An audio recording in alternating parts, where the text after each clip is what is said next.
नमस्कार,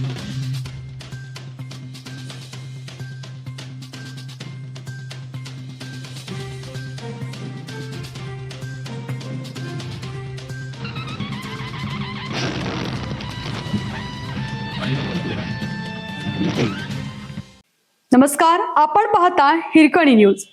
हिरकणी न्यूज प्रत्येक क्षण ताज्या घडामोडी आणि महत्त्वाच्या प्रत्येक बातमीसाठी नेहमी तत्पर. 55 ग्रॅम एमडी सोबत 3 लाखांचा मुद्देमाल जप्त. रत्नागिरी येथून कोल्हापुरात एमडी ड्रग्ज विक्रीसाठी आलेल्या तरुणास अंमली पदार्थ विरोधी पथकाने अटक केली.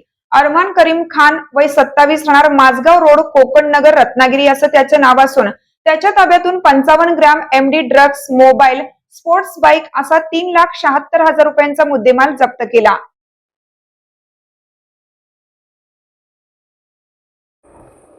विक्रमनगर परिसरात एमडी ड्रग्ज विक्रीसाठी रत्नागिरी येथील एक तरुण येणार असल्याची माहिती अंमली पदार्थ विरोधी पथकाला मिळाली होती. त्यांनी या परिसरात सापळा रचून अरमानला ताब्यात घेतला आहे. त्याची अंगझडती घेतली असता त्यामध्ये 1,66,000 रुपये किमतीचे 55 ग्रॅम एमडी ड्रग्ज मिळून आलं. तो कोल्हापुरातील कॅन्डी नावाच्या संशयिताला हे ड्रग्ज देणार असल्याची माहिती पथकाला मिळाली. मात्र पोलीस कारवाईची चाहूल लागताच कॅन्डी पसार झाला. या प्रकरणी राजारामपुरी पोलीस ठाण्यात गुन्हा दाखल झाला आहे.